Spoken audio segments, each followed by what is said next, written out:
I am the month of December, Purushottam मास, मार्गशीर्ष। तो ये वो महीना है जो भगवान का महीना कहा जाता है। ओके। और ये इस महीने का महत्व ये भी है कि इसी महीने में भगवत गीता कही गई थी। तो मेरे ख्याल से अब आने वाली एकादशी, उसके आने वाली जो एकादशी होगी, उस एकादशी के दिन भगवत गीता कही गई थी। हाँ, 4 दिसंबर क्या, हाँ 4 दिसंबर को जो एकादशी आ रही है वो गीता जयंती वाली एकादशी है।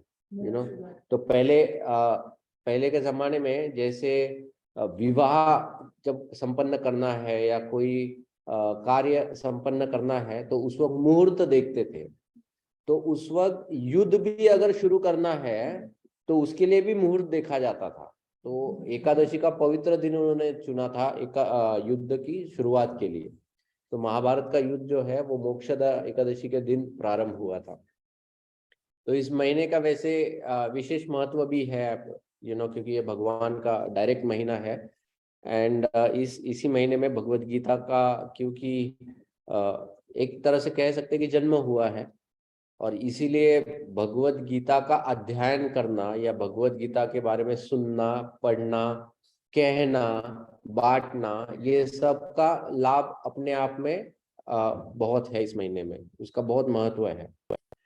ठीक है। तो अब तक हमने भगवत गीता की चर्चा कहाँ तक की थी? हमने पहला अध्याय पूर्ण किया है भगवत गीता का। दूसरा अध्याय जो है, दूसरे अध्याय में हमने 2 सत्र हमने चर्चा की थी। पहले भगवान की व्याख्या, उसके ऊपर चर्चा की थी कि भगवान जो होते हैं, भगवान, क्योंकि पहला जो दूसरा श्लोक है श्री भगवान उवाच, दूसरे अध्याय का जो दूसरा श्लोक है वहां पे श्री भगवान उवाच आता है। तो ये भगवान की व्याख्या, उसके ऊपर हमने चर्चा की थी कि भगवान मतलब वो व्यक्ति जिसके अंदर कितने ऐश्वर्य होते हैं? 6 ऐश्वर्य, 6 ऐश्वर्य, और 6 ऐश्वर्य पूर्ण होते, परिपूर्ण होते हैं। ऐसा नहीं कि थोड़ा बहुत है, हाफ ब्यूटीफुल, हाफ वेल्दी, ऐसा नहीं। पूर्ण तरीके से होते हैं। पूर्ण तरीका मतलब उसका एक तरीका ये भी है कि उनके जितना भी और किसी के पास नहीं होता है। फॉरगेट, उनसे ज्यादा तो दूर की बात है, उनके जितना भी किसी के पास नहीं होता है। इसीलिए भागवत में हम लोग पढ़ते हैं, जब कर्दम मुनि और देवहूति माता ने जब तपस्या की थी, और तपस्या करने के बाद उन्होंने भगवान से याचना की कि भगवान हमको आपके जैसा पुत्र चाहिए। तो भगवान ने कहा, अरे मेरे जैसा तो कोई है ही नहीं, इसीलिए मैं ही तुम्हारा पुत्र बन जाऊंगा। So it's like that. अब this is not again arrogance, ये घमंड नहीं है भगवान का कि भगवान कह रहे हैं कि मेरे जैसा तो कोई है ही नहीं, बट ये वास्तविकता है। एक्चुअली ये वास्तविकता है। तो भगवान इस शब्द की व्याख्या के ऊपर हमने चर्चा की थी। उसके बाद जो दूसरा सत्र था, उस दूसरे सत्र में हमने गुरु की शरणागति के ऊपर चर्चा की थी कि गुरु का महत्व क्या है, व्यक्ति को शरण क्यों लेनी चाहिए, ज्ञान की प्राप्ति किस प्रकार से होगी। हमेशा जो जैसा रहता है ना, पानी का बहाव हो या कोई भी बहाव हो, वो हाई से लो के तरफ आता है, हाई से हाई के तरफ कभी नहीं जाएगा। अगर मान लो दो लैंड है, एक लैंड में इधर पानी है और ये लैंड भी उसके सेम लेवल पे है, तो ये पानी इधर से इधर फ्लो नहीं होगा अपने आप में। और ये ऊपर है तो सवाल ही पैदा नहीं होता है, लेकिन ये लैंड जैसे ही नीचे हो जाते हैं तो पानी अपने आप बहेगा। उसी प्रकार से ज्ञान भी वैसा ही होता है। जब तक व्यक्ति विनम्र ना हो तब तक उसको ज्ञान प्राप्त नहीं होता है। अगर कोई भी विषय में अगर हमको सीखना है तो हम लोग ऐसे, हाँ बोलिए क्या बताना चाहते हो, तो वो सामने वाला भी बोलेगा अरे इसको क्या पढ़ाने में मतलब है। लेकिन अगर सुनने वाला भी वो कहता है कि नहीं, मुझे ये विषय में कोई भी ज्ञान नहीं है, आप कृपया करके इसके ऊपर मुझे एनलाइटन कीजिए। ये हम लोग जब पुराण सुनते हैं ना, देखो हर पुराण में, अभी परीक्षित महाराज इतना प्रश्न करते हैं श्रीमद् भागवत पुराण में, कभी कभी ऐसे लगता है कि मुझे परीक्षित महाराज से ज्यादा पता है actually. Sometimes we feel like that. But Parikshit Maharaj की ये विनम्रता है कि वो कैसे दर्शा रहे हैं कि नहीं, मुझे है ना, आप ऐसा मान के चलो कि मुझे कुछ भी पता नहीं है विषय के बारे में, और उस तरह से आप मुझे बताओ, बिकॉज उनके अंदर वो उत्कंठा है उस विषय के बारे में और सुनने की एक्चुअली। वरना परीक्षित जैसा राजा, जो धार्मिक राजा था, जिसके पास पता नहीं कितने मतलब प्रवचन हुए होंगे, साधु महात्मा आते जाते बताते होंगे, right, he would have gone so much, लेकिन इसके बावजूद भी वो कितना विनम्र तरीके से अपने आप को वो पेश आते थे। अब आज जो हम लोग सत्र प्रारंभ करेंगे, ये दूसरे अध्याय का है, और ये जो सत्र है ये आध्यात्मिक विषय का, इसको हम लोग कह सकते हैं फाउंडेशन है, आध्यात्मिक ज्ञान का फाउंडेशन है। वो ज्ञान अब भगवान श्री कृष्ण अर्जुन को बताते हैं। अब वो ज्ञान क्या है? तो अर्जुन ने अपने युद्ध न करने के कारण ऑलरेडी बोल दिए हैं कि मैं इसलिए नहीं कर सकता हूँ क्योंकि पहले तो मुझे दया आ रही है इन लोगों के ऊपर, ऐसा नहीं करना चाहिए, फिर पाप लग जाएगा मुझे, फिर वंश का विनाश हो जाएगा, फिर क्या फायदा इन सबको मारने के बाद, फिर मैं क्या एंजॉय करूंगा, एंड बाद में he said I am confuse. ऐसे अलग अलग उन्होंने कारण दे दिए हैं ऑलरेडी। ओके, अब भगवान अर्जुन को अब समझाने वाले हैं कि तुम जो कर रहे हो, या तुमने जो एक पोजीशन, क्या कहेंगे पोजीशन को, नॉट जस्ट स्तर, बट जैसा अर्जुन जो थे वो क्षत्रिय है। शास्त्र में सनातन धर्म के बारे में बताया गया है, हमेशा शास्त्र में हिंदू धर्म के बारे में कहीं भी उल्लेख नहीं है। हिंदू एक्चुअली कोई धर्म है नहीं, हिंदू धर्म ऐसा कोई धर्म है नहीं। ओके, इस धर्म का उल्लेख कहीं भी नहीं आता है। लेकिन क्योंकि जो लोग सनातन धर्म का पालन करते हैं उनको हिंदू कहते हैं, इसीलिए हम लोग हिंदू धर्म कहते हैं। लेकिन शास्त्र में हिंदू ऐसा धर्म कोई, इसका कोई उल्लेख नहीं है। तो शास्त्र में किस धर्म की बात की जाती है? वो है सनातन धर्म के बारे में। सनातन धर्म क्या है? सनातन धर्म वो धर्म है जो स्वाभाविक धर्म है मनुष्य के नेचर के हिसाब से, और ये धर्म आप बनाओ या ना बनाओ फिर भी आपको वो दिखाई देता है। जैसे उदाहरण के तौर पर जब पाठशालाएं जो होती है, स्कूल्स जो होते हैं, वो कोई सांप्रदायिक स्कूल्स नहीं होते हैं, राइट। वहां पर हर रिलीजन के बच्चे आते हैं और एक साथ ही बैठते हैं, क्रिश्चियन हो, मुस्लिम हो, बुद्धिस्ट हो, कोई भी हो, जैन हो, हिंदू हो, जो भी है, वो सब एक ही स्तर पे बैठते हैं। उन सबको एक ही तरह का प्रशिक्षण वहां पर प्राप्त होता है स्कूल्स में, राइट। लेकिन इसके बावजूद बच्चों में हम लोग भिन्न भिन्न प्रकार का स्वभाव दिखाई देता है। जैसे कुछ बच्चे जो होते हैं, जब टीचर जब पढ़ाती है तो हमेशा ध्यान रखते हुए, हमेशा they are the first to answer the question, first to complete assignments, कुछ भी दिया तो they are the first ones, right. तो उनके अंदर ये ब्राह्मणिकल जो कल्चर है, ब्राह्मण का जो स्वभाव है वो दिखाई देता है। कुछ बच्चे जो होते हैं कि जैसे ही टीचर क्लासरूम के बाहर जाती है तो टीचर बचा के जाती है कि तुम ये बच्चों को कंट्रोल करो, मॉनिटर, तो वो बच्चा उन्हीं में से होता है, बाहर से नहीं आता है। ऐसा नहीं होता है कि दूसरी कक्षा के बच्चे को लेके आए, नहीं, उन्हीं में से वो बच्चा होता है, लेकिन वो मॉनिटर बन जाता है। टीचर जब बाहर जाती है तो ये कंट्रोल करता है, तुम चुप बैठो, ज्यादा बड़बड़ नहीं करो, तुम मस्ती मत करो, नहीं तो तुम्हारा नाम तो वो क्षत्रिय वाला कंट्रोलरशिप जो नेचर है वो उस बच्चे में होता है, राइट, ऐसा आता है। फिर कुछ बच्चे होते हैं जो क्लास में बैठे बैठे ही उनका डीलिंग्स चलता रहता है, बिजनेस डीलिंग, मेरा शार्पनर ले, तेरा रबर दे, मेरा ये पेंसिल ले, उसके बदले में तू 2 pencil they, you do that, my younger one is like that, I have seen him like that। वो उनमें स्वभाव रहता है, इनको कोई सिखाता नहीं है, लेकिन उन बच्चों में एक स्वाभाविक स्वभाव ऐसा रहता है।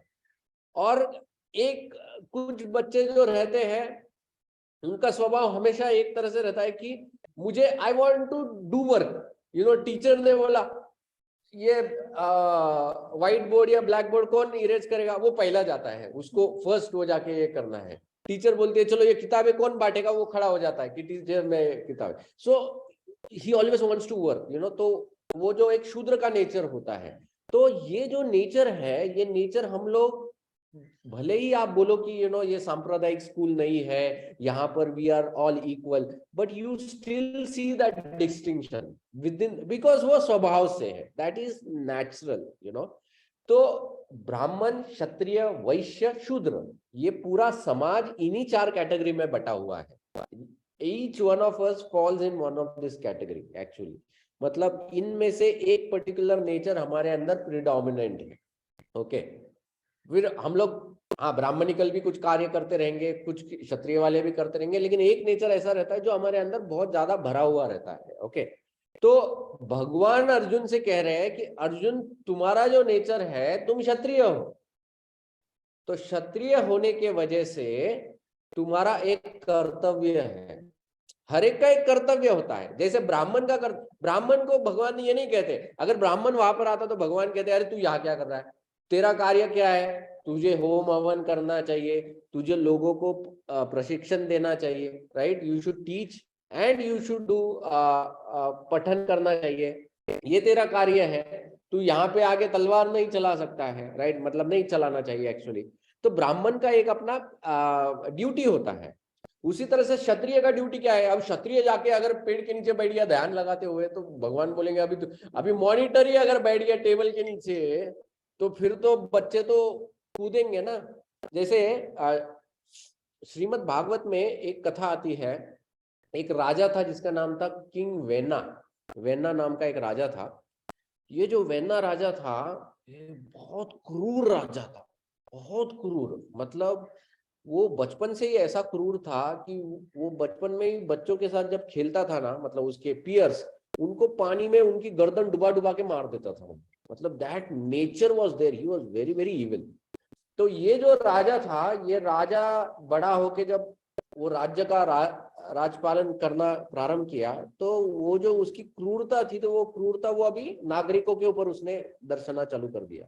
तो जो वहां के जो साधु संत गण जो थे, उन्होंने उस राजा को बहुत समझाया कि राजन, आपका ये कर्तव्य नहीं है, आपका तो पालन का कर्तव्य है, आपको रक्षा करना चाहिए वगैरह वगैरह। लेकिन राजा तो अपना बदमस्त था। तो ब्राह्मणों को एक बार बहुत बहुत क्रोध आ गया, तो ब्राह्मणों ने अपने श्राप से राजा को मार दिया। उनमें तो उतनी शक्ति होती है, उनको तो कोई अस्त्र शस्त्र की जरूरत नहीं होती है ब्राह्मण को, वो तो श्राप से मार देगा राजा को। जैसे परीक्षित महाराज को भी एक ब्राह्मण के बालक ने श्राप दिया था। ब्राह्मण, पूरा फुल फ्लेज ब्राह्मण भी नहीं, सिर्फ ब्राह्मण का बालक था, उसने श्राप दिया तो परीक्षित महाराज की मौत हो गई थी। तो वैसे ही इधर भी, तो जब ऐसा वेन्ना को जब श्राप दे दिया और वेन्ना मर गया, तो ब्राह्मण ब्राह्मण तो चले गए उधर से। अब चले गए तो राजा नहीं है। अब जब राजा नहीं है तो क्या होता है, उस पूरे एरिया के जो डाकू लोग जो थे, वो फिर उन्माद चालू कर दिए, क्योंकि अभी कंट्रोलर नहीं है ना, मॉनिटर ही नहीं है क्लास में। तो मॉनिटर नहीं है तो ऐसे कुछ बच्चे रहते हैं, गुंडे बच्चे, जो पीछे बैठ के उनको हमेशा मस्ती करना रहता है, वो शुरू हो गए। फिर अब हमारा कौन क्या बिगाड़ सकता है। तो जब उन्होंने ये देखा कि अरे ऐसा है, तो फिर मंत्रियों ने बताया कि इनको, ब्राह्मणों को बताया कि देखो अभी तुमने राजा को मार दिया, अब ये सब उथल पुथल करना चालू कर दिए, अब आप करो कुछ। तो तब उन ब्राह्मणों ने अपने मंत्र की शक्ति से उस राजा के मरे हुए शरीर का मंथन किया, और उस मंथन से उन्होंने एक पुत्र की उत्पत्ति की, और वो थे पृथु महाराज, और जो भगवान का ही शक्त्यावेश अवतार था एक्चुअली, जो पृथु महाराज की कथा है। बट कहने का तात्पर्य ये है कि जब क्षत्रिय अपने धर्म से विचलित हो जाएगा तो अधर्म हो जाता है। ऐसा नहीं है कि चलो मैं I am not doing this, मतलब ठीक है मैं निकल गया ना, लेकिन तेरे निकलने से अधर्म ऊपर आ जाता है, इसलिए तू अपनी पोजीशन नहीं छोड़ सकता है, अदरवाइज तू कारणीभूत बन जाता है उस अधर्म के लिए, है ना। तो भगवान अर्जुन को एक तरह से ये समझाना चाहते हैं। लेकिन अर्जुन का जो तर्क है, वो तर्क क्या है कि ये मेरे स्वजन है, ये मेरे ग्रैंडफादर है, ये मेरा भाई है, ये मेरा चाचा है, मेरा मामा है, ये है वो है। तो ये सब अपने शारीरिक स्तर के ऊपर अर्जुन कारण दे रहा है कि युद्ध ना करने का। इसीलिए अब भगवान अध्यात्म ज्ञान जब देने वाले हैं, तो सबसे पहले भगवान क्या प्रस्तावित करेंगे कि हम शरीर नहीं आत्मा है। ये जो ज्ञान है, ये भगवान ने सबसे पहले, क्योंकि पहला फाउंडेशन स्ट्रांग होना चाहिए।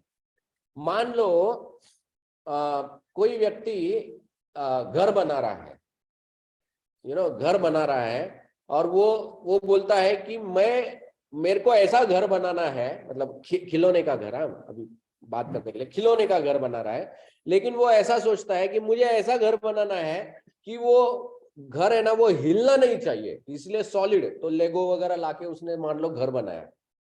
लेकिन वो घर अगर पानी के ऊपर बनाया तो अगर फाउंडेशन ही हिलने वाला है तो तुम घर कितना भी सॉलिड बनाओ, उसमें क्या मतलब रहा ना, वो तो हिलना ही हिलना है। उसी तरह से भगवान कहते हैं कि तुम जिस स्तर की बात कर रहे हो, शरीर के स्तर की बात, वो शरीर ही नश्वर है, तो तुम न मारने की बात ही क्या कर रहे हो? अरे जो चीज मरने ही वाला है उसको न मारने का ख्याल ही गलत है, right? The foundation itself is wrong. इसीलिए भगवान श्री कृष्ण शुरू करते हैं कि देहिनोस्मिन यथा देहे कौमारम यौवनम जरा तथा देहांतर प्राप्त धीरज तत्र न मुह्यति। भगवान इस एक श्लोक में बताते हैं कि जिस प्रकार से जो आत्मा होता है वो देह धारण करता है। ओके, कैसे देह धारण करता है? जन्म जब होता है, तब जन्म होता है तो आत्मा उस छोटे बालक का देह धारण करता है, और वो बालक फिर क्या होता है, वो बड़ा होता है। देहिनोस्मिन यथा देह कौमारम, बड़ा हो जाता है, कौमार हो जाता है। फिर यौवनम, फिर ही becomes a youth, marriageable age, और फिर जरा, फिर बूढ़ा हो जाता है और मर जाता है। लेकिन मरने के बाद क्या होता है, वो जो आत्मा है, शरीर तो जलाया जाता है, या कुछ संप्रदायों में उस शरीर को जमीन के नीचे गाड़ दिया जाता है, और कुछ संप्रदाय ऐसे जिसमें गिद्ध को खाने के लिए भेज दिया जाता है शरीर को, उधर ऐसे फेंक देते हैं वो शरीर को कि गिद्ध पक्षी आके उसको शरीर को नोच नोच के खा लेते हैं। लेकिन जो भी है, ये होता है शरीर का, ये शरीर का विनाश होता है। लेकिन वो जो आत्मा होता है ना, उस शरीर के अंदर जो आत्मा है, उसका विनाश कभी नहीं होता है। आप लोग सब लोग मानते हो आत्मा का विनाश कभी नहीं होता है? आपको लगता है आत्मा होता है, नहीं होता है? लोग जैसे ही आत्मा का नाम लेते डर जाते हैं लोग, अरे आत्मा आत्मा क्या बात करते हो प्रभु जी आप, पकड़ लेगा हमको, आत्मा बोला तो भूत, क्योंकि आत्मा के नाम से ऐसे ऐसे ऐसे सीरियल्स और मूवीज बन जाते हैं कि डरावना लगता है। लेकिन आत्मा मतलब हम, क्योंकि जब भी हम लोग बात करते हैं, जब कोई व्यक्ति मर जाता है तो हम लोग क्या कहते हैं? वो चला गया, बोलते हैं ना, वो चला गया। कौन चला गया है ना? शरीर तो वैसे के वैसे सामने पड़ा हुआ है। जिस व्यक्ति को आपने जीवन भर देखा है, जिससे बात किया है, वो तो इधर लेटा हुआ है आपके सामने एक तरह से, तो किसकी बात कर रहे हो आप? चला गया। तो वो जो आत्मा उस शरीर के अंदर था, वो आत्मा चला गया है, इसीलिए हम लोग बोलते हैं वो चला गया, वो चला गया। जब हम लोग अपने शरीर की बात करते हैं तो हम लोग हमेशा क्या कहते हैं? ये मेरा हाथ है, ये मेरा सर है, ये मेरा कंधा है, ये मेरा शरीर है, ये मेरा हृदय है, सब कुछ मेरा मेरा कहते हैं। हम कभी ये नहीं कहते कि ये मैं शरीर हूँ, ये मैं हाथ हूँ, मैं पैर हूँ, नहीं, मेरा मेरा कहते हैं। मतलब क्या? जब जब अगर मान लो अगर ये घर है, ये अगर घर है और मैं कहूँ कि ये मेरा घर है, मतलब क्या है? क्या मैं घर हो गया? ये मेरा घर है, इसका अर्थ ये होता है कि मैं घर हूं? नहीं, इसका अर्थ ये है कि मैं अलग हूं और घर अलग है, और मैं इस घर के अंदर हूं और ये मेरा घर है। उसी तरह से ये मेरा शरीर है, मतलब क्या? मैं अलग हूं, शरीर अलग है, और मैं इस शरीर के अंदर अभी हूं, इसलिए ये मैं कहता हूं ये मेरा शरीर है। समझ में आया यह अंतर? देखो, हम लोग बोलने में स्वाभाविक तरीके से बोल देते हैं, लेकिन फिर जब प्रश्न करते हैं, अरे तुमको पुनर्जन्म में विश्वास है, आत्मा में विश्वास है, तो तब हम लोग बोलते हैं नहीं नहीं, हमको कोई विश्वास। अरे लेकिन बोलते वक्त तो आप स्वाभाविक तरीके से बोल देते हो कि ये मेरा शरीर है, कभी आप ये नहीं कहते हो कि ये मैं शरीर हूँ, ये है, राइट? तो ये वेरी लॉजिकल। तो भगवान श्री कृष्ण क्या कहते हैं? वो कहते हैं कि जिस प्रकार से आत्मा जो होता है वो इसी जीवन में शरीर बदलता है, इसी जीवन में ही शरीर बदलता है। जैसे जो नन्हा सा बालक होता है उसका जो शरीर होता है, और जो एक युवा होता है उसके शरीर और बालक के शरीर में बहुत अंतर होता है। अब जब हम लोग अपने आप को रोज आईने में देखते हैं तो हमको फर्क दिखता है क्या? नहीं दिखता इतना actually, right? We don't see the change only. इसीलिए जब कोई हमको बोलता है कि अरे बहुत मुंह सूख गया है आपका, या there is a glow on your face, हमको पता ही नहीं चलता क्योंकि हम लोग रोज देख रहे हैं ना, तो हमको वो चेंज दिखाई नहीं देता है। लेकिन जब कोई व्यक्ति हमको 6 महीने बाद या 6 साल बाद या कभी कभी दूर का रिश्तेदार आता है जिसने हमको सिर्फ बचपन में देखा है, और फिर एकदम 20 साल के बाद, अरे कितने बदल गए हो, मैंने तुमको पहचाना ही नहीं, ऐसा बोलते हैं ना। वो क्यों नहीं पहचाना? क्योंकि वो शरीर और ये शरीर में बहुत अंतर है। और ये तो साइंस ने भी कहा है कि शरीर के जो सेल्स होते हैं वो मरते हैं जिंदा होते हैं, मरते हैं जिंदा होते हैं, जिंदा नहीं होते, मतलब नए नए क्रिएट होते हैं, राइट? तो जब तक हमारा यूथ रहता है, पीक यूथ रहता है, तब तक वो प्रोसेस प्रॉपर चलता है। बुढ़ापा मतलब क्या? सेल्स मर रहे हैं लेकिन नए नहीं बन रहे हैं, तो इसीलिए फिर रिंकल्स आना चालू हो जाता है, जब वो उसको बुढ़ापा कहते हैं एक्चुअली, कि उतने स्पीड में सेल्स नहीं बन रहे हैं एक्चुअली, राइट? तो ये जो भगवान कह रहे हैं कि इसी जीवन में भी आत्मा एक शरीर से दूसरे शरीर में जाता है, मतलब we change bodies even in this life. और इस जीवन के समाप्ति के बाद क्या होता है? इस जीवन के समाप्ति के बाद वो आत्मा इस शरीर को छोड़ के एक नए शरीर में प्रवेश कर लेता है। जैसे मान लो अभी ये मेरा शर्ट है, अब ये शर्ट जब तक ठीक ठाक है, मैं क्या करूंगा, इसमें थोड़ा मैल लग गया, मैं इसको धो लूंगा, कल पहनूंगा, फिर मैल लग गया, मैं धो लूंगा, पहन लूंगा। ऐसा करके मान लो 2 साल पहना, 4 साल पहना, 5 साल के बाद ये फटना चालू हो गया, तो अब मैं इसको धोऊं या सीऊं, कुछ होने नहीं वाला है, क्योंकि कितना सीऊंगा ना उसको, एक पॉइंट के बाद वो कपड़ा ही इतना कमजोर हो गया कि अब वो उसमें वो शक्ति नहीं रही है। तो फिर मैं क्या सोचता हूँ, चलो इस कपड़े को फेंक दो, नया कपड़ा। उसी प्रकार से आत्मा जो होता है ना, वो आत्मा उस शरीर में रहता है जब तक वो शरीर उसको मदद करता रहता है, उसकी जो इच्छा है उनको पूरी करने में उसकी मदद करता है, तब तक रहता है। लेकिन एक समय ऐसा आता है कि वो शरीर कुछ काम का ही नहीं रहता है, यूजलेस हो जाता है पूरी तरह से, चलना बंद हो जाता है, दौड़ना बंद हो जाता है। किसी का अगर मान लो कुछ एक्सीडेंट हो जाता है, तो उस एक्सीडेंट में मतलब मेन ऑर्गन ही, ब्रेन ही बंद हो गया है, ब्रेन ही बंद हो गया है, तो फिर वो क्या काम करेगा ना, वो आत्मा उसके अंदर बैठ के। तो आत्मा बोलता है छोड़ो, फिर मैं जा रहा हूँ दूसरे शरीर में। ये नहीं होता है कि क्या बोलते हैं, ब्रेन डेड है इसलिए आदमी मरा है, नहीं। ब्रेन डेड होने की वजह से आत्मा सोचता है कि अब ये शरीर मेरे काम का नहीं है, इसलिए I will get into another body. मतलब जैसे उदाहरण देता हूँ, अभी हमारे पूरे शरीर में क्या होता है, आत्मा जो होता है, उस आत्मा की एक ऊर्जा होती है जिसको हम लोग कहते हैं चेतना। आत्मा की ऊर्जा होती है जिसको कहते हैं चेतना। उस चेतना द्वारा हम पूरे शरीर में चेतन रहता है।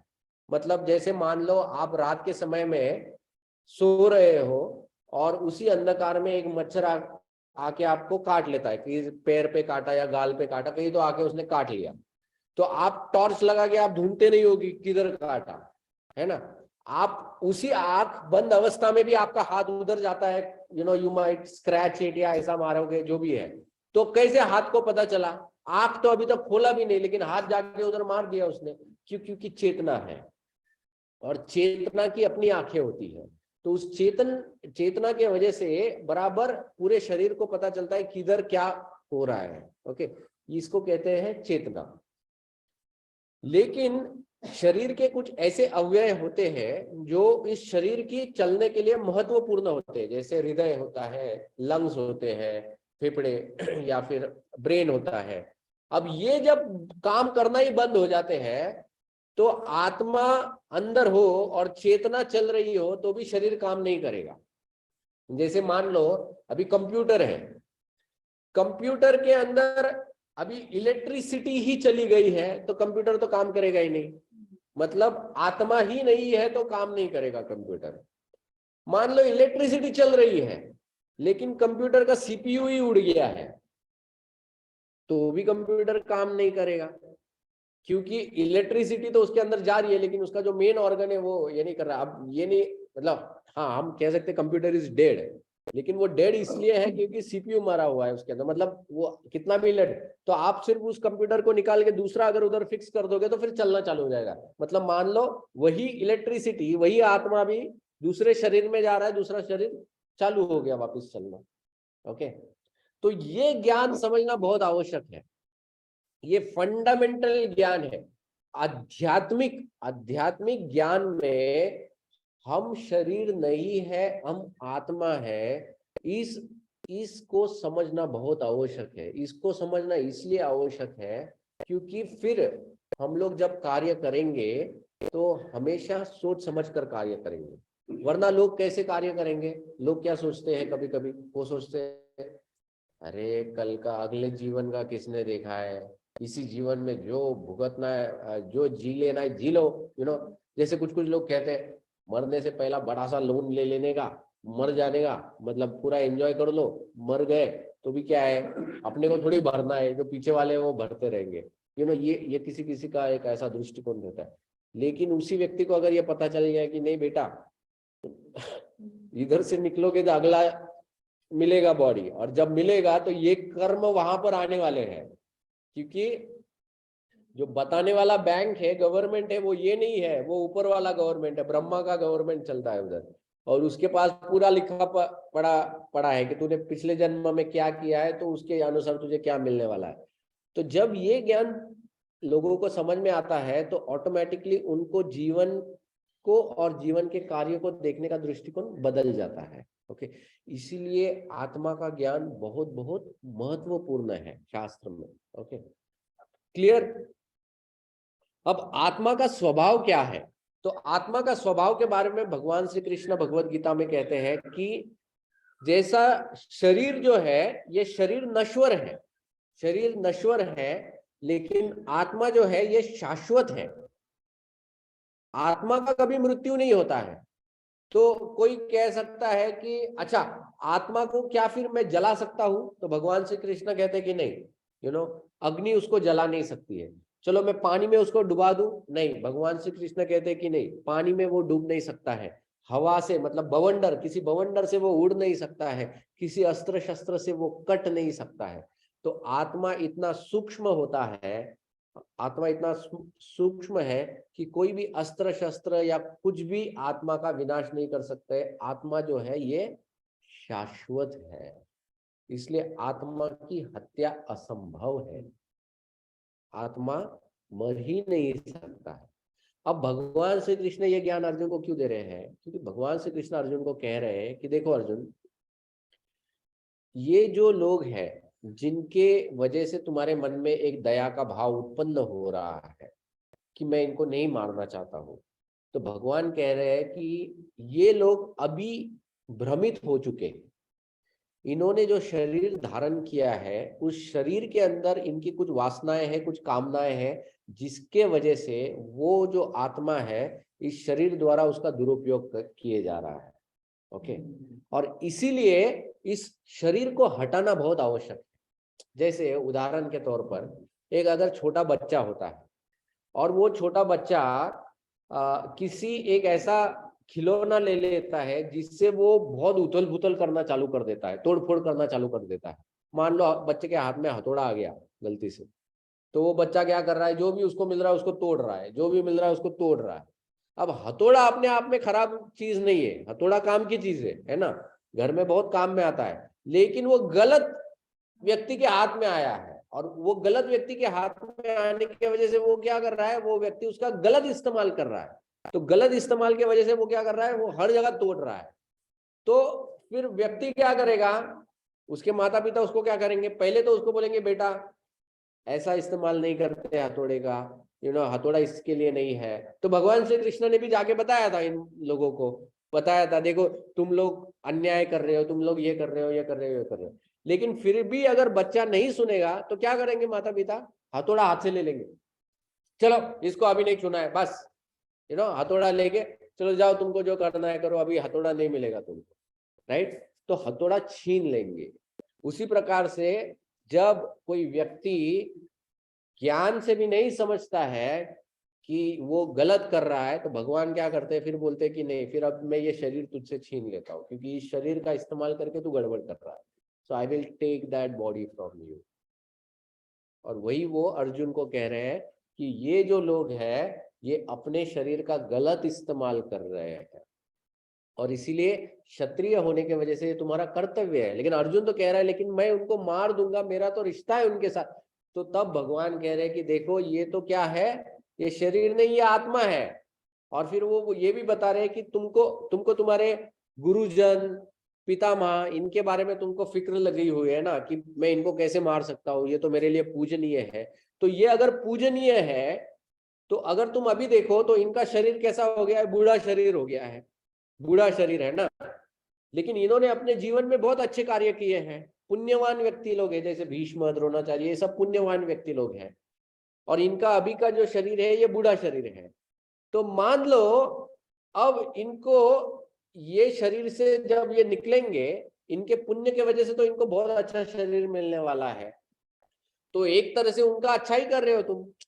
अब मान लो मेरे पास एक पुराना कुर्ता है, और वो पुराना कुर्ता के बदले मुझे कोई लाके देता है नया कुर्ता, और वो कहेगा कि प्रभु जी आप वो पुराना कुर्ता निकाल दो, ये नया कुर्ता आप ले लो।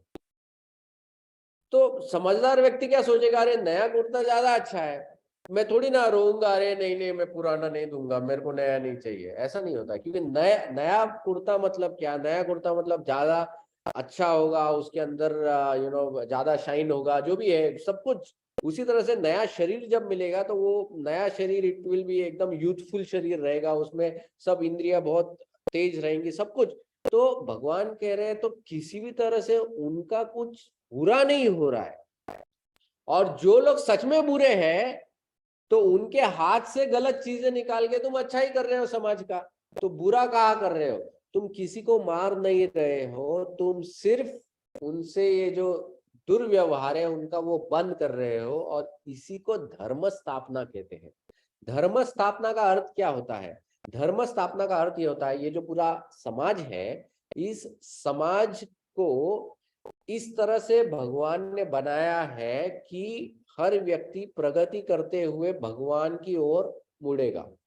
लेकिन जब समाज में कुछ इस प्रकार के व्यक्ति आते हैं जो इस समाज की पूरे चक्र को ही बदल देते हैं, उल्टा फुल्टा कर देते हैं, तो ऐसे चक्र को रोकने के लिए फिर भगवान को इस प्रकार के कार्य करने पड़ते हैं और इन लोगों को रोकना पड़ता है।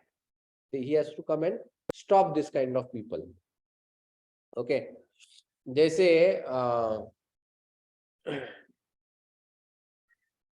इवन आधुनिक जीवन में कुछ कुछ ऐसे उदाहरण दिखाई देते हैं, लाइक आई थिंक तमिलनाडु में there was one chief minister, is no more, पहले थे एक चीफ मिनिस्टर। तो वो चीफ मिनिस्टर जो है उन्होंने उनका कन्वर्जन हुआ था, क्रिश्चियनिटी में कन्वर्जन हो गया था। और क्रिश्चियनिटी में कन्वर्जन के बाद ये बाकी जो अलग धर्म है वो आके उनको उन्होंने बताया था कि ये जो हमारे तिरुपति बालाजी जो है, तो तिरुपति बालाजी अगर आपने देखा है तो तिरुपति बालाजी के 7 हिल्स है, वहां पर 7 हिल्स है, हाँ तिरुमला हिल्स है। ये 7 हिल्स को अनंत शेष कहा जाता है। एक्चुअली अनंत शेष के फन है 7। बालाजी इन 7 पर्वतों में से एक पर्वत पर है, not on all 7, only on 1। तो इन लोगों ने कहा कि देखो बालाजी तो वैसे ही एक पर्वत पे है, बाकी 6 पर्वत क्यों उनको देके बैठे हैं, बाकी 6 पर्वत आप क्या करो, हमको दे, हम लोग उधर स्कूल, अस्पताल वगैरह वगैरह वगैरह वो सब कर देंगे। तो वो चीफ मिनिस्टर के मन में भी ऐसा ये आ गया, और ये आने की वजह से उसने क्या किया, he tried to make changes, he had plans, उनके ये था। और फिर क्या हो गया, all of a sudden there was a major accident. उसका कोई रीजन नहीं है कि वो हेलीकॉप्टर क्यों क्रैश हो गया, क्यों ये हो गया वो हो गया, राइट। तो कभी कभी जब ऐसी शक्तियां उत्पन्न हो जाती है जो इस प्रकार का कार्य करेगा जो भगवान के धर्म स्थापना में बाधा बन जाए तो फिर भगवान कभी कभी फिर इस प्रकार के कदम उठा लेते हैं. We see some cases like this. In certain cases you might not see also obviously, but in some cases you can see. जैसे कोई प्रश्न कर सकता है कि फिर परीक्षित महाराज को क्यों मृत्यु मिल गया, वो तो धर्म का ही रक्षण कर रहे थे ना. तो सर्टन थिंग्स आर देयर जिसमें भगवान एक चक्र को चलने देते हैं, क्योंकि कलयुग आना था, कलयुग के जीवात्माओं को आना था. तो then so there is ifs and buts. ठीक है. बट इस अध्याय में ये जो विषय है शरीर और आत्मा, ये सबसे महत्वपूर्ण विषय है जिसको समझना बहुत आवश्यक है. इस ज्ञान को जो व्यक्ति समझता है ठीक से, वो अध्यात्म समझने में बहुत आसान हो जाता है. लेकिन जब मनुष्य शरीर और आत्मा इनके बीच का भेद ही नहीं समझता है, और जब मनुष्य को ये नहीं समझता है कि मैं शरीर नहीं मैं आत्मा हूं, तो फिर उसका सब अंडरस्टैंडिंग है ना, वो उल्टा फुल्टा हो जाता है. क्योंकि बेसिस ही रॉन्ग है. फाउंडेशन ही जब गलत होगा तो उसके ऊपर अच्छी इमारत कैसे बन सकती है? उसके ऊपर जो भी इमारत बनेगी वो भी गलत ही इमारत बनेगी. तो इसलिए फाउंडेशन का सही होना बहुत आवश्यक है. तो ये जो दूसरा अध्याय है, इस दूसरे अध्याय में सो भगवान पहले शरीर और आत्मा इन दोनों के बीच का अंतर बताते हैं. और इसी अंतर में भगवान ने यह भी प्रस्तापित किया है कि पुनर्जन्म भी होता है. ये जो हम लोग कहते हैं 84 लाख योनिया, ये 84 लाख योनिया क्या है? ये 84 लाख योनिया ये ऐसे अलग अलग शरीर है जिनमें हर प्रकार की अलग अलग इच्छा और कामना पूर्ति के लिए अनुकूल शरीर है. Every body has a peculiarity. हाथी का शरीर किस लिए है?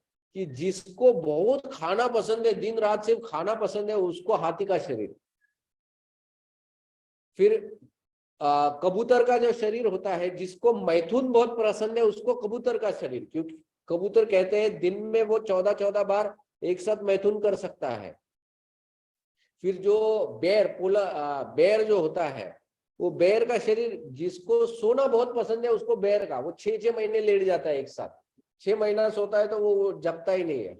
हमारा स्थिति ऐसा नहीं. हमको अगर सोना पसंद भी है तो भी हम लोग सो नहीं सकते हैं, है ना. कितना सोओगे? 8 घंटा सोओगे, 10 घंटा सोओगे, फिर 10 घंटे बाद तो फिर जाग जाते हैं. फिर चाहे तो वापस 4 घंटे बाद सोएंगे, लेकिन कंटिन्यूस नहीं सो सकते उसके जैसा. 6 महीना निद्रा नहीं ले सकते हम लोग. या खाना भी कितना खाओगे? जैसे मुझे याद है हमारे कॉलेज में, जब मैं कॉलेज में था, तो हमारे कॉलेज में एक एनुअल डे होता था. और उस एनुअल डे में एक कंपटीशन किया जाता था. और वो कंपटीशन में अलग अलग टाइप के स्वीट्स रखते थे. हर साल अलग अलग स्वीट होता था. तो कभी कभी गुलाब जामुन रखते थे, और कौन कितना गुलाब जामुन खा सकता है ज्यादा, उसके ऊपर कंपटीशन होता था. एंड कंडीशन ये होता था कि पहले जो हमारा नॉर्मल फीस्ट होता था, वो फीस्ट का खाना खाने का, उसके बाद कंपटीशन में आने का. और इसके बावजूद कुछ कुछ लोग 100-150 ऐसे गुलाब जामुन खा लेते थे. लेकिन हम लोग, क्योंकि वो हमारे फ्रेंड्स होते थे, तो हमको पता था किसने खाया है. लेकिन वो 150 खाने के बाद वो व्यक्ति 1.5 हफ्ते तक बिस्तर पे रहता था, फिर और कुछ खा नहीं पाता था. उसके बाद अगर उसके सामने कुछ भी खाना लेके जाओ तो फिर सब बाहर आ जाता था, फिर नहीं खा पाता था. Same thing I remember US में भी मेरे ऑफिस में एक कंपटीशन था. वहां पर पैनकेक्स का कंपटीशन हो गया था. तो वो ऐसा फ्रेश पैनकेक्स वो बना रहे थे. एंड हमारा एक इंडियन कलीग था, वो था, और एक अमेरिकन बंदा था, ऐसा भारी. उन दोनों में वो पैनकेक्स का कंपटीशन लग गया था. एंड समहाउ हमारा जो वो इंडियन कलीग था, उसने ज्यादा खा लिया उससे. और एक मतलब दोनों ने बहुत खा लिया था, लेकिन एक पॉइंट पे वो रुक गया, और ये कलीग खा रहा था, तो उसने इसको खाते हुए देखते वॉमिट कर दिया. मतलब अब उसका इतना हो गया था खाना कि वो दूसरे को भी खाते हुए नहीं देख पा रहा था. तो ऐसा उसका सिचुएशन हो गया था. कहने का तात्पर्य ये है कि हमारा जो शरीर है, वो शरीर नियमबद्ध है. उसमें कुछ कुछ चीजें ही हम लोग कर सकते हैं, अधिक मात्रा में उनको नहीं कर सकते हैं. और अधिक मात्रा में अगर आपको करना है तो उसके लिए दूसरे शरीर भगवान ने दिए हुए हैं। तो हर योनि जो है उस योनि में उस शरीर की एक पर्टिकुलर कैपेसिटी होती है, उस शरीर की एक पर्टिकुलर एबिलिटी होती है। हाँ, तो हमारी जो इच्छाएं होती है उन इच्छाओं के द्वारा हमको वो शरीर प्राप्त होते हैं। तो यहाँ पर एक विशेष पॉइंट ये आता है कि जो आत्मा होता है, ये आत्मा हर एक के शरीर में सेम होता है। सेम मतलब ऐसा नहीं है कि मेरा और आप, you and me are same, मतलब आत्मा का नेचर सेम होता है। मतलब ऐसा नहीं होता है कि स्त्री का आत्मा, फीमेल आत्मा, मेल आत्मा, डॉग आत्मा, लायन आत्मा, ऐसा नहीं होता है। आत्मा आत्मा होता है। ओके, वही आत्मा जब मनुष्य पुरुष के शरीर में जाएगा तो वो एक पुरुष के जैसे व्यवहार करता है। वही आत्मा जब स्त्री के शरीर में जाएगा तो वो स्त्री जैसा व्यवहार करेगा। वही आत्मा जब कुत्ते के शरीर में जाएगा तो कुत्ते जैसा भौंकेगा, कुत्ते जैसा भौंकेगा। जैसे उदाहरण मैं देना चाहता हूं। मान लो कोई एक व्यक्ति है जिसको हर प्रकार का वाहन चलाने का ज्ञान है। मतलब वो एरोप्लेन भी चला सकता है, ट्रेन भी चला सकता है, कार भी चला सकता है, रिक्शा भी चला सकता है, साइकिल भी चला सकता है, सब कुछ चला सकता है। अब उस व्यक्ति को अगर आप बोलो साइकिल पे बिठा दो और उसको बोलो कि तू एरोप्लेन की स्पीड से चला, तो वो नहीं चला पाएगा। क्यों नहीं चला पाएगा? भले उसके अंदर क्षमता है चलाने की, मतलब वो चलाने का ज्ञान है, लेकिन वो जो वाहन है जिसके अंदर वो बैठा है, वो वाहन वो करने ही नहीं देगा। वो साइकिल जैसे चलेगा, अपना good good good good good वैसे ही चलेगा। उसी प्रकार से उसको अगर एरोप्लेन पे दिया और उसको बोला कि तू साइकिल के स्पीड से चल, तो भी नहीं कर पाएगा, क्योंकि एरोप्लेन का एक मिनिमम स्पीड ही इतना होता है कि उसको हवा में उड़ना पड़ेगा, वो जमीन पे नहीं चल सकता है। राइट? तो उसी प्रकार से जब आत्मा को एक प्रकार का शरीर प्राप्त होता है, तो भले आत्मा को पता भी हो लेकिन फिर भी वो उस शरीर के अनुकूल ही कार्य करता है, क्योंकि वो शरीर में बंधा हुआ होता है। जैसे भागवत पुराण में एक कथा आती है भरत महाराज की। भरत महाराज जो थे, जिनके वजह से इस भारत, अपना भारत राज्य है, इसका नाम भी भारत पड़ गया था। ये जो भरत महाराज थे, ये भरत महाराज एक हिरण से आकर्षित हो गए थे। मृत्यु के समय हिरण से आकर्षित हो गए और उस हिरण का ही ध्यान करते करते उन्होंने अपने शरीर को छोड़ दिया। तो क्योंकि उन्होंने हिरण का स्मरण किया था मृत्यु के समय, उनको अगला जन्म हिरण का प्राप्त हो गया। लेकिन क्योंकि उन्होंने उस जन्म में काफी भक्ति भी की थी, तो इसीलिए उस हिरण के शरीर में भी उनको सब ज्ञान था कि मैं कौन था वगैरह वगैरह, वो सब ज्ञान था। लेकिन हिरण के शरीर में जाने के वजह से वो ऐसा नहीं था कि वो जाके फिर प्रवचन में जाके बैठ के शास्त्र श्लोक बोलना चालू कर दिए। नहीं, वो हिरण जैसे ही कार्य कर रहे थे। तो फिर वो क्या करते थे, वो ऋषि मुनियों के आश्रम के बाहर जाके बैठ जाते थे हिरण के रूप में, क्योंकि हिरण ही थे, और उधर अध्ययन सुनते थे ऋषि मुनि जो भी कहते थे। और उस तरह से उन्होंने अपने जो हिरण का जीवन है उसको व्यतीत करके प्राण त्याग दिए। तो अगला जन्म फिर वापस ब्राह्मण का प्राप्त हो गया उनको। ओके, तो ये जितने भी अनेक प्रकार की योनियां हैं, इन योनियों में जो आत्मा जाता है वो सेम रहता है। सेम मतलब आत्मा में कोई भिन्नता नहीं होती है कि पुरुष का आत्मा है, स्त्री का आत्मा है, ऐसा नहीं रहता है। अगर पुरुष स्त्री जैसा कार्य करेगा, उसको स्त्री के प्रति आसक्ति है मृत्यु के समय में, तो उसको स्त्री का शरीर प्राप्त हो जाएगा। महाभारत में भी एक कैरेक्टर है ऐसा, श्रीखंडी जो कैरेक्टर है वो पहले स्त्री थी, फिर उसको पुरुष का शरीर प्राप्त हो जाता है। देयर इज ये श्रीमद् भागवतम पुराण में भी एक कैरेक्टर आता है, प्राचीन भरिष्यत नाम का एक राजा था। वो प्राचीन भरिष्यत की कथा आती है जिसमें वो अपने स्त्री से इतना आसक्त था कि मृत्यु के समय वो उस स्त्री के विलाप में वो मर गया, तो अगला जन्म उसने स्त्री का ले लिया। ऐसा तो वही आत्मा जो है वो कभी पुरुष के शरीर में भी रह सकता है, कभी स्त्री के शरीर में जा सकता है, कभी अगर जानवर के शरीर में जाएगा तो वही आत्मा होता है, उसमें कोई भिन्नता नहीं होती है। तो ये भी हमको समझना चाहिए। तो हमारे इच्छाएं, हमारे कर्मों के अनुसार हमको अलग अलग प्रकार के शरीर प्राप्त होते हैं। ओके, तो ये सिर्फ साइंस ऑफ द सोल है। क्या है, पहला तो क्या है, आत्मा जो है ये शरीर के जैसा नहीं है, ये शाश्वत है। शरीर तो नश्वर है, शरीर मर जाएगा।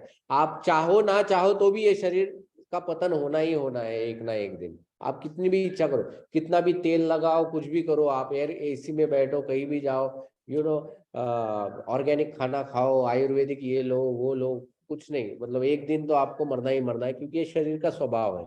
लेकिन आत्मा का स्वभाव क्या है, सच्चिदानंद है। सच्चिद आनंद, ये आत्मा का स्वभाव है। और ये आत्मा का स्वभाव होने के वजह से ही हम हर चीज में आनंद ढूंढते हैं। क्यों हम लोग ऐसा नहीं सोचते कि मैं ये करूंगा तो मुझे दुख प्राप्त होगा, तो मुझे वो करना है, मुझे जिससे दुख प्राप्त हो, नहीं, मुझे हर चीज में आनंद चाहिए। मैं जो भी करूंगा उसमें से मुझे उद्देश्य यही होता कि इससे आनंद प्राप्त हो। क्यों, ये कहाँ से इच्छा उत्पन्न होती है आनंद प्राप्त करने की, क्योंकि आत्मा सच्चिद आनंद है, इसलिए वो हर चीज में आनंद देखता है, हर चीज में शाश्वत देखता है। जब भी कोई चीज हम लोग खरीदने जाते हैं तो हम लोग क्या बोलते हैं, कितना टिकेगा, चलेगा ना, ज्यादा दिन चलेगा, इसका गारंटी क्या है, वारंटी क्या है। तो वी ऑलवेज सी कि ये बहुत टिकना चाहिए। क्यों, क्योंकि आत्मा का स्वभाव है, इटरनल है ना वो, तो वो हर चीज इटरनल देखना चाहता है। तो वो बाय नेचर आता है आत्मा में एक्चुअली। ओके, तो आत्मा सच्चिदानंद है, लेकिन ये जो शरीर है ये सच्चिदानंद नहीं है। ये शरीर अज्ञानी है, ये शरीर नश्वर है। तो इसका विपरीत है। फिर दूसरा आत्मा जो है, इसका ये एक शरीर से दूसरे शरीर में प्रवेश करता है मृत्यु के बाद। तो ये भी मतलब साइंस ऑफ रीइंकार्नेशन भी सही है। दूसरा आत्मा जो होता है ये हर जगह पे, मतलब हर योनि में जो जाता है, हर शरीर में जो जाता है, वो एक ही प्रकार का आत्मा होता है। उसमें मतलब भिन्नता नहीं होती है कि हर कैटेगरीज नहीं होते आत्मा में, कि ये इसका आत्मा है, ये इनका लॉट है, ये एससी कैटेगरी है, ये एसटी कैटेगरी है, ओपन कैटेगरी, ऐसा ऐसा नहीं होता है आत्माओं में। ये एक ही टाइप के ये सब है। फिर ये आत्मा हमने देखा कि शरीर में, अच्छा, आत्मा शरीर में कहां पर होता है पता है आप लोगों को? बोलते हैं ना हमेशा दिल पर हाथ रख के कहो, क्योंकि आत्मा वहां पर बसता है, आत्मा वहां पर होता है। आत्मा और परमात्मा दोनों हृदय में, heart, heart, location of the heart. भगवान श्री कृष्ण कहते हैं हृदय तिष्ठति, मैं हृदय के उधर रहता हूँ। हाँ, वो तो उसका साइज होता है, लेकिन वो उस एरिया में रहता है। फिर कुछ कुछ लोग पूछते हैं कि लेकिन फिर हार्ट ट्रांसप्लांट किया तो फिर क्या होता है, आदमी बदल जाता है? क्योंकि अगर हृदय में अगर आत्मा है तो फिर हार्ट ट्रांसप्लांट के बाद आदमी बदलना चाहिए, लेकिन नहीं, ऐसा नहीं होता है ना। हार्ट ट्रांसप्लांट भी होता है तो आदमी तो सेम ही होता है, राइट? तो आत्मा हृदय का एरिया उसको पसंद होता है। जैसे अगर आप देखो, जब हम लोग घर में जाते हैं तो घर में जाने के बाद घर में एक पर्टिकुलर जगह होती है जहाँ पे हमको हमेशा बैठना अच्छा लगता है। एक पर्टिकुलर कुर्सी होती है या सोफा का एक कोना होता है कि given a choice I will always sit there, कि मेरा फर्स्ट प्रेफरेंस रहता है उधर जाके बैठना, क्योंकि वो मुझे पसंद है। लेकिन मान लो अभी वो सोफा मरम्मत के लिए निकाला है, कुर्सी मरम्मत के लिए निकाली है, या थोड़ा वो सोफा में गंदगी हो गई, साफ करना है, तो क्या आप क्या करोगे? तो फिर आप थोड़े दूसरी जगह पे जाके बैठ जाते हैं। तो उसी तरह से जब ट्रांसप्लांट या ऐसा होता है हार्ट का, तो आत्मा उस हृदय को फिक्स नहीं है स्क्रूड से। आत्मा को हृदय का एरिया पसंद है, इसलिए वो हमेशा उधर ही मंडराता रहता है या खड़ा रहता है। लेकिन जैसे हृदय को चेंज कर रहे हैं तो आत्मा क्या होता है, फिर शरीर के दूसरे भाग में जाके वो उधर खड़ा रहेगा। चेंज किया, फिर आगे वापस उधर बैठ जाता है हृदय के इधर। तो हाँ, हाँ, हार्ट ट्रांसप्लांट, करेक्ट। हाँ, उतना चेंज होता है, राइट? सो करेक्ट, हाँ, हाँ, so he can move around over there. तो इस तरह से आत्मा जो होता है वो हृदय के एरिया में ही वो मंडरा सकता है। ओके, नहीं बदलता है, वैसे ही रहता है। एक्चुअली ना माता जी क्या होता है ना, कुछ कुछ सिनेमा है ना, लोगों के थिंकिंग प्रोसेस को बिगाड़ देते हैं। मैंने एक सिनेमा देखा था। हाँ, वो लोग क्या करते हैं, वो आदमी था, मैं वो बहुत ऐसा टिमिड था। मतलब लोग उसको डांटते थे तो भी वो ऐसा सुन लेता था, ये वो ऐसा ऐसा, तो घर वाले लोग परेशान हो जाते हैं। फिर एक दिन उस आदमी को हार्ट अटैक आता है। तो हार्ट अटैक आता है तो उसको हॉस्पिटल में लेके जाते हैं। तो हार्ट अटैक के बाद उसका हार्ट चेंज करते हैं। तो दूसरा एक मरा हुआ गुंडा होता है, तो उस गुंडे का हार्ट इसको लगा देते, क्योंकि फ्रेश मरा हुआ है तो उसका हार्ट इधर। और जैसे ही आदमी आता है ना, फिर तो एकदम गाली गलौज से ही चालू करता है। तो ऐसा कुछ मूवी देखने के बाद लोग क्या सोचते हैं कि अरे हार्ट मतलब चेंज। हाँ हाँ हाँ। तो ऐसा है। करेक्ट। आईज, हाँ। करेक्ट। बदलता नहीं, राइट। सो करेक्ट। हाँ। तो आत्मा को भले ही वो एरिया पसंद है, हार्ट वाला एरिया पसंद है, लेकिन वो फिक्स नहीं होता है वहां पे। ही can move through out the body. हाँ, नोट्स। करेक्ट। या राइट। हाँ। और अगर हार्ट इधर हृदय में है, तो फिर चेतना पूरे शरीर में कैसे फैल रहा है। तो जिस प्रकार से सूर्य सूर्य जो है वो आकाश में है, लेकिन सूर्य अपने आप अपनी जो ऊर्जा है, अपनी जो एनर्जी है, वो हीट और लाइट से हर जगह फैलाता है, राइट। और वो हीट और लाइट, अगर मैं घर में बैठा हूं, मुझे कहाँ से आती है, विंडो से आती है। अगर मेरे घर में अगर विंडो ही नहीं है तो वो हीट और लाइट नहीं आएगी अंदर, बराबर है ना।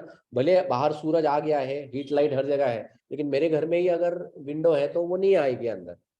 उसी प्रकार से हमारे शरीर में आत्मा जो होता है, तो आत्मा की भी जो एनर्जी होती है, जिसको चेतना कहते हैं, कॉन्शियसनेस, ये चेतना ब्लड के द्वारा हर जगह फैलती है। तो ब्लड वो विंडो है जिसके थ्रू वो हर जगह जाती है। और जहां पर भी ब्लड नहीं पहुंचेगा ना, वहां पर चेतना नहीं होती है। जैसे उदाहरण के तौर पे नाखून जो होता है, अगर नाखून को खींचोगे, खींच के ये करोगे तो बहुत दुखेगा, क्योंकि चेतना है, वहां पर ब्लड है। लेकिन नाखून को काटोगे, नाखून के रूट में ब्लड है, मतलब वेसल्स है, लेकिन नाखून के अंदर ब्लड वेसल्स नहीं है। दिस इज डेड एक तरह से। तो इसीलिए नाखून को काटते हो तो हमको कुछ दुखता नहीं है, लेकिन नाखून को खींचोगे, उसी तरह से बालों को खींचोगे, बालों के रूट्स में रहता है, लेकिन बालों के अंदर कोई ब्लड वेसल्स नहीं रहते हैं। तो इसीलिए बाल काटने के बाद कोई खून भी नहीं आता है, कुछ नहीं आता, और हमको कुछ दुखता भी नहीं है। तो जहां पर भी ब्लड नहीं पहुंचेगा, उधर चेतना नहीं पहुंचेगी। एंड आई थिंक व्हेन बधिर जे करतात ना, हाँ, तो उसमें वो they stop that thing, and जब वो स्टॉप हो जाता है तो चेतना वहां पर नहीं पहुंचती।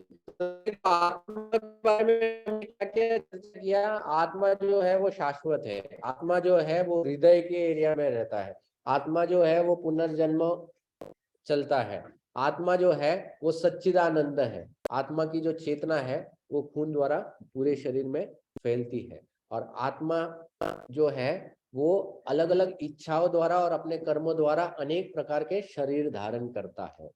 और अंतिम और सबसे महत्वपूर्ण चीज ये हमको समझना चाहिए कि हम आत्मा है, हम शरीर नहीं है, आत्मा है। ये शरीर जो है इसको सिर्फ हमने धारण करके, जैसे हम लोग कपड़े धारण करते हैं, वैसे ही हमने इस शरीर को धारण किया हुआ है। और इसीलिए हमने क्या उदाहरण कहा था कि हम लोग जब भी बात करते हैं, हम क्या कहते हैं, ये मेरा हाथ है, ये मेरा सर है, ये मेरे पैर है। क्यों है? क्योंकि मैं भिन्न हूं इस शरीर से। जैसे हम लोग कहते हैं मेरा घर है, मतलब क्या, घर अलग है, मैं अलग हूँ। उसी प्रकार से मेरा शरीर है, मतलब क्या, शरीर अलग है, मैं अलग हूँ। तो इस शरीर को मैंने धारण किया हुआ है। वी आर टेनेंट है हम लोग यहाँ पर, एंड टेनेंट है। और हमारा जो कहते हैं ना, ओनर जो है, वो ओनर कभी भी घर के वहां नोटिस देता है, वो नोटिस देता है, लेकिन हमको वो समझता नहीं है। ये जो बीमारियां होती है, ओल्ड एज होता है, ये नोटिस ही होता है एक तरह से कि देखो भाई अभी थोड़े दिनों में घर खाली करना है, लेकिन हमको क्या लगता है, नहीं नहीं मैं और तो पता नहीं जी लेंगे हम लोग, फिर एक दिन अचानक वो आता है चलो बाहर पूरा घर खाली कर लो अभी चलो, ऐसा टाइप है।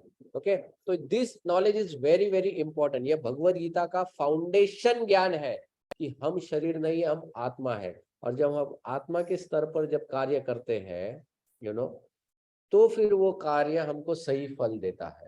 ओके, तो यहीं पर हम लोग अभी विराम देंगे। अगली बार हम लोग एक कथा सुनेंगे, एक राजा की कथा है, और सुंदर कथा है कि कैसे उस राजा को ये ज्ञान प्राप्त होता है कि वो शरीर नहीं, वो आत्मा है। और उस आत्मा के द्वारा फिर उसको कैसे पता चलता है कि उसने जीवन भर जो भी किया है वो पूरा वेस्ट है एक्चुअली। ओके, तो उस कथा के ऊपर हम लोग चर्चा करेंगे। तो अगली बार आप प्लीज, हम लोग शार्प 4:30 बजे चालू करते हैं। ओके, तो आप 4:30 बजे आएंगे तो फिर आप कुछ मिस नहीं करोगे, ठीक है। तो बस आप लोगों से यही निवेदन है, तो आप आइए अगली बार, अगले रविवार को 4:30 बजे हम लोग प्रारंभ करेंगे। आप आएंगे तो हमको भी बहुत आनंद होता है, तो प्लीज आइएगा। Hare Krishna. Thank you everyone. Online devotees, any questions?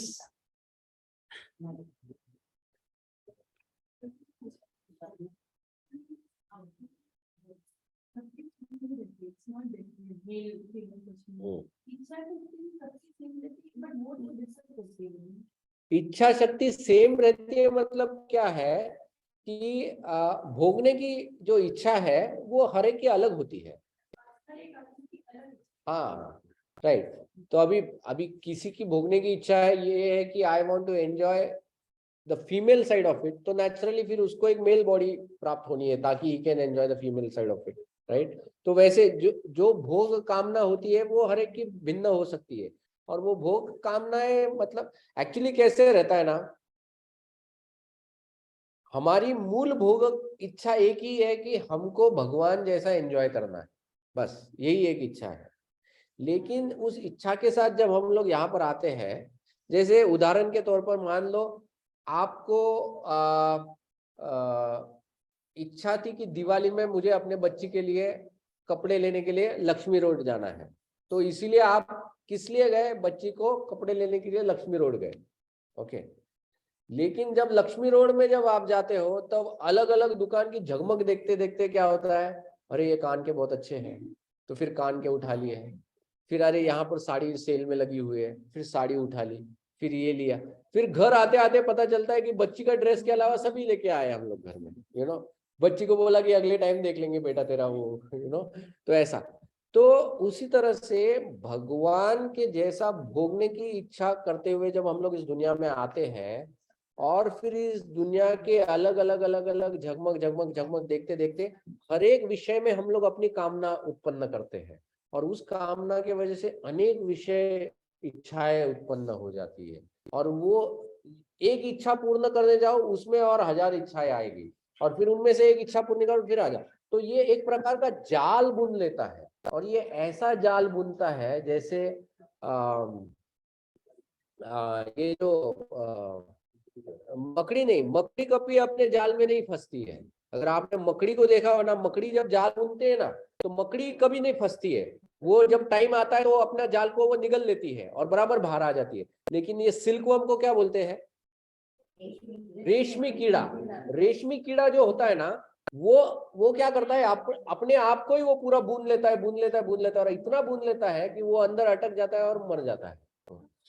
हाँ, तो हमारी परिस्थिति वैसे है कि हम लोग इतनी इच्छाएं बनाए रखते हैं कि फाइनली यही भूल जाते हैं कि हम लोग आए कहाँ से ओरिजिनली, वो रास्ता ही भूल जाते हैं। वो कभी कभी रहता है ना कि वो अंदर अंदर ऐसा घुसने का फिर वो भूल जाता है बाहर जाने का रास्ता किधर है, वही भूल जाता है फिर वो, इट्स लाइक दैट। ऐसा है, तो इच्छाएं होती है अलग अलग आएगी, और सब में अलग अलग भिन्न रहती है। हाँ हाँ, वो क्यों होता है, अब ये इस विषय के बारे में हमने चर्चा नहीं की है। एक जो होता है वो सूक्ष्म देह भी रहता है हमारे पास, जिसको मन बुद्धि अहंकार कहते हैं हम लोग। हम कहते हैं ना मेरे मन में ये इच्छा है। अब मन किसी भी एक्सरे में दिखाई नहीं देता है। आप ये नहीं कह सकते कौन से एक्सरे में किधर है मन या बुद्धि। कोई बोलेगा चलो मेरे को तुम्हारी बुद्धि दिखाओ, तो कौन सा मशीन है जो बुद्धि दिखाएगा? नहीं है, ये सूक्ष्म है। मन, बुद्धि और अहंकार, ये तीनों सूक्ष्म है। तो ये जो सूक्ष्म शरीर है, जब कोई व्यक्ति मरता है तो आत्मा के साथ उसका सूक्ष्म शरीर भी जाता है दूसरे इसमें। तो ये जो इच्छाएं होती है ना, ये सूक्ष्म शरीर में स्टोर्ड रहती है, और जब वो उस शरीर में जाएगा तो ये सूक्ष्म इच्छाएं टाइम टू टाइम आगे आती है। इसीलिए आप देखो, एक ही घर में दो बच्चे जन्मेंगे, उन दोनों को सेम वातावरण देंगे माता पिता, लेकिन फिर भी एक बच्चे की इच्छाएं अलग होती है, दूसरे की इच्छाएं अलग होती है।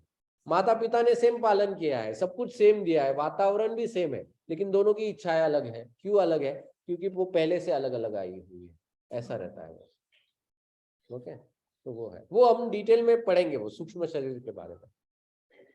ओके, ठीक है। और किसी को कोई प्रश्न है ऑनलाइन?